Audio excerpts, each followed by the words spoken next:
A steamy mist curled through the cracked bathroom door like a secret slipping free. The low hum of the shower's spray pounding against my eardrums, drowning out the frantic thump of my heart. I shouldn't have been there. Frozen in the dim hallway of our cramped Brooklyn apartment. Towel clutched in my sweating palms like a lifeline. But Jordan. His silhouette blurred through the fogged glass. Broad shoulders flexing under the water. That easy grace he carried everywhere. Even here. In this vulnerable unraveling. 27. High school history teacher with a laugh that could crack open a room. All messy dark hair and sun-kissed skin from weekend hikes upstate. And me? Alex? 25. Freelance graphic designer glued to my laptop till my eyes burned. Hiding sketches of him in hidden folders. Lines that traced the curve of his jaw when he thought no one was looking. The floorboards creaked under my weight, a betrayal in the quiet morning light filtering through the blinds, casting golden slats across the worn hardwood. I jerked back, breath catching sharp in my throat, but it was too late. The water shut off with a metallic groan, and the door swung open, steam billowing out like smoke from a hidden fire. There he stood, towel slung low on his hips, droplets tracing lazy paths down his chest, eyes locking onto mine with the force of a summer storm. No anger, no shock, just this steady, unblinking gaze that pinned me in place, my pulse roaring in my ears like distant thunder. Alex, he said, voice low and rough from the water's echo, a single word that hung heavy between us, laced with something I couldn't name. The air smelled of his soap, clean cedar and faint citrus, the kind that lingered on his sweaters I borrowed without asking, and it twisted in my gut, sharp as regret. I opened my mouth, words tumbling out in a choked rush. Pardon. I wasn't. He stepped closer, close enough that the heat from his skin ghosted over mine, his breath steady where mine fractured. The apartment felt smaller then, walls pressing in with the weight of unspoken months, shared takeout on the fire escape at dusk. His hand brushing mine over a beer bottle, the way he'd linger in the kitchen doorway while I sketched, pretending not to notice. I'd buried it deep. This ache that bloomed every time he smiled that half-cocked grin, every time his voice softened recounting some wild classroom story. Gay in a city that swallowed secrets like rain in the gutters. But roommates? That line blurred too easy. Temptation wrapped in rent checks and late-night confessions over whiskey. You were, he murmured. Not a question. His fingers grazing my wrist, testing, sending a jolt up my arm like static from the old radiator kicking on. I swallowed hard, the taste of stale coffee bitter on my tongue, my free hand clenching the doorframe till my knuckles whitened. And I'm glad. The world tilted. Glad? My mind reeled. Fragments of doubt crashing like waves against the pier, visions of him packing boxes. That easy friendship shattering into awkward silences. The cold slap of rejection in a city full of ghosts. But his eyes, hazel flecked with gold in the morning sun spilling through the window, held no retreat. Instead, he did gently, pulling me into the steam-warmed haze of the bathroom, the door clicking shut behind us with a finality that echoed in my chest. We stood there, inches apart, the tile cool under my socks, his towel dripping a soft patter onto the floor. I've seen you watching, he confessed, voice dropping to a whisper that vibrated through the humid air, his thumb tracing a slow circle on my pulse point. Not just now. In the living room, when I'm grading papers, on the couch during movies, your knee against mine. The pause. His exhale warm against my collarbone, carrying the faint mint of his toothpaste. Thought I was imagining it. The way you look at me, like I'm more than the guy splitting utilities. My breath hitched. A ragged sound that bounced off the mirrors, fogged and streaked like half-formed dreams. Jordan. I can't lose this. The words clawed out, raw and trembling, the fear I'd nursed in the dark hours coiling tight in my throat. Losing him meant losing the anchor in this chaotic sprawl of New York, subway rumbles shaking the walls at dawn, the sizzle of street vendors' carts below, the relentless grind that left me sketching escape routes in pixels. He'd been my constant, the one who dragged me to rooftop bars when deadlines crushed me, who left notes on the fridge, coffee's brewing. Don't forget to eat. Artist boy.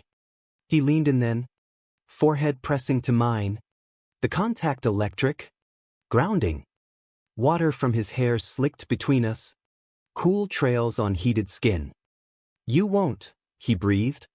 And before I could unravel the hope threading through his tone, his lips found mine, tentative at first, a brush that tasted of salt and certainty, then deepening with the hunger I'd only dared imagine in fevered sketches.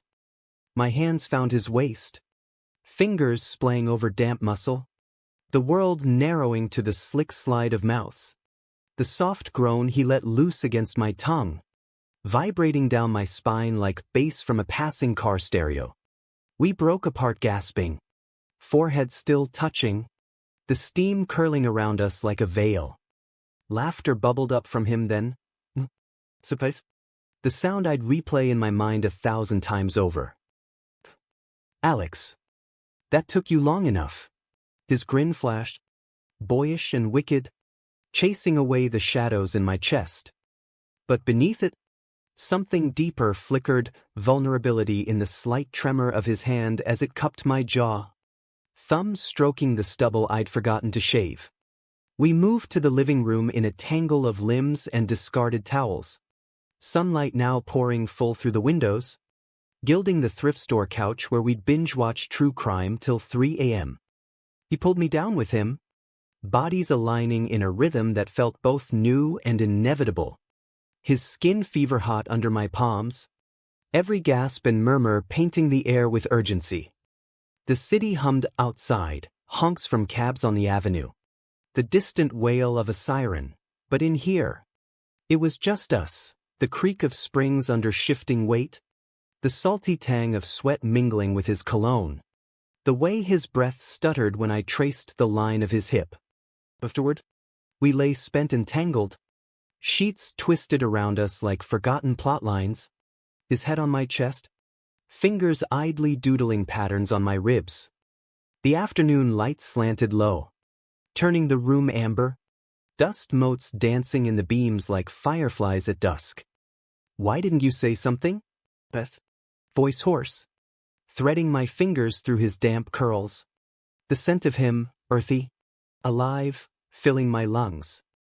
He lifted his head, eyes searching mine with that teacher's intensity, the one that unraveled history's knots for wide-eyed kids in a Queen's classroom. Scared? Same as you. Last guy I dated. He bailed when it got real. Said the world's not built for this. A sigh escaped him, deep and weary, chest rising and falling against mine.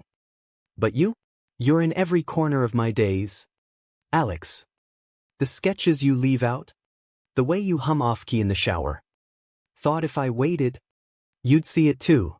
The confession hung there, heavy as the summer heat pressing against the panes, and I pulled him closer, lips brushing his temple. I saw it. Just didn't believe it could be mutual. We talked then, words spilling like rain after a drought, his first crush on a college roommate, buried under straight-laced expectations, my fumbling coming out in a family diner over pie that tasted like ash. Laughter wove through the ache, easing the knots, until the sky bruised purple outside, streetlights flickering on like hesitant stars. That night, we cooked, pasta bubbling on the stove, sauce splattering as we bumped hips in the tiny kitchen, his hands stealing to the small of my back, possessive and sure. The radio crackled with some old Springsteen track, gravel voice crooning about highways and hidden hearts, and Jordan sang along off-key, pulling me into a sway that dissolved into kisses against the counter. No more hiding, no more stolen glances through steam. Just this, Two guys in a Brooklyn walk-up, rewriting the script of what came next. Weeks blurred into a rhythm all our own, mornings with coffee steam rising like promises, his lesson plans scattered beside my tablet, evenings tangled on the fire escape watching fireflies wink over the East River. There were stumbles. Sure, a raised eyebrow from his colleague at the staff happy hour, the hesitant texts from my Midwestern folks probing too close.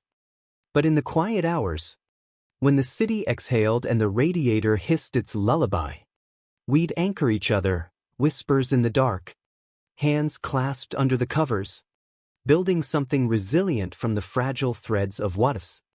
One crisp October dawn, as leaves skittered across the pavement below like confetti from a forgotten parade, Jordan turned to me in the half-light, eyes soft with the weight of unspoken vows. It's the plot twist I didn't see coming, he murmured, voice thick with sleep and something deeper, his fingers lacing through mine.